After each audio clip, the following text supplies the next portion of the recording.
नमस्कार, मी Trupti Vitthalrao Yadav, BA final इयरची विद्यार्थिनी, Shri Niketan arts commerce college Nagpur. मी आज नॅशनल एज्युकेशन पॉलिसी याबद्दल मी माझे मत व्यक्त करणार आहे। शिक्षण ही एक अशी प्रक्रिया आहे ज्याद्वारे व्यक्तीचे शरीर, मन आणि चरित्र बनते आणि मजबूत होते।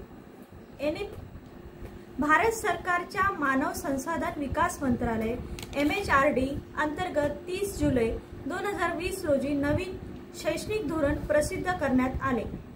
शिक्षित करा आणि ज्ञान वाढवा या ब्रीदवाक्यासह गेल्या 34 वर्षात भारतात प्रसिद्ध होणारे हे पहिले शैक्षणिक धोरण आहे।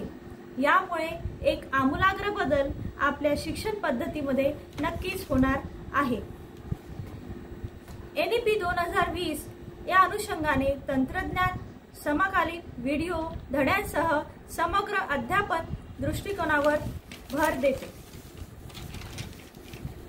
5+3+3+4 या प्रणालीमध्ये शालेय शिक्षण 5 वर्षाच्या पायाभूत टप्प्यापासून सुरू होते आणि 4 वर्षाच्या माध्यमिक टप्प्यांपर्यंत जाते।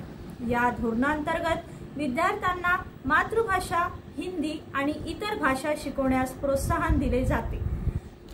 या धोरणांतर्गत शारीरिक, मानसिक आणि सामाजिक विकासावर लक्ष केंद्रित केले जाते। मुलांच्या सर्वांगीण विकासावर भर दिला जातो। उच्च शिक्षण प्रणालीत सुधारणा आणि संशोधनाला प्रोत्साहन दिले जाते। प्रवेश समानता, गुणवत्ता, परवडणारी क्षमता आणि जबाबदारी हे 5 स्तंभ NEP 2020 चा पाया आहे।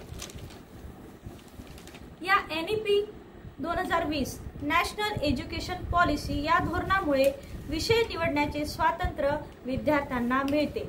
जर एखाद्या विद्यार्थ्याला जर विज्ञानाऐवजी समाजशास्त्र किंवा इतिहास या विषयात आवड असेल तर ते विषय निवडण्याचे स्वातंत्र्य या धोरणामुळे विद्यार्थ्यांना प्राप्त होते। खाजगी व सरकारी शाळेमध्ये समान दर्जाचे शिक्षण दिले जाणार आहे असे या धोरणाने नमूद केले आहे व विद्यार्थ्यांना आता अभ्यासाचा ताण पण कमी होणार आहे। विद्यार्थ्यांना वर्षातून 2दा परीक्षा देता येईल। व्यावसायिक व कौशल्य विकासावर भर देण्यात आलेला आहे। विविध ऍक्टिव्हिटी क्लासला महत्त्व दिले आहे। आता रट्टा मारून एक्झाम देण्याची गरज नसेल। विद्यार्थ्याला आता स्वतःचे मूल्यमापन करता येणार आहे।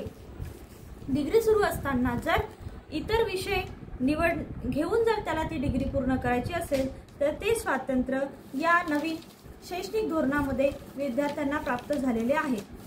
शिक्षण व्यवस्थेत नवीन शैक्षणिक धोरणामुळे गुणात्मक बदल होणार आहे। या धोरणांमुळे पारंपरिक शिक्षण पद्धतीतून केवळ बेरोजगारीचे लोंढे तयार न करता विद्यार्थ्यांना कौशल्यही आत्मसात केले पाहिजे व हे देशाला सक्षम करता येणार नाही। तरुणांसाठी शैक्षणिक धोरणातील बदल महत्त्वपूर्ण ठरणार असून यांचे सर्वांनी स्वागत केले पाहिजे।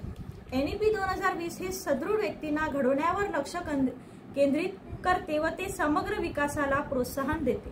शारीरिक तंदुरुस्ती, मानसिक आरोग्य आणि सर्जनशील प्रयत्नांना प्रोत्साहन देते। NEP 2020 अभ्यासक्रमांसह अभ्यासक्रम, उपक्रम, क्रीडा, कला आणि व्यावसायिक शिक्षण यांचा समावेश करून विद्यार्थ्यांच्या समग्र विकासाला चालना देते।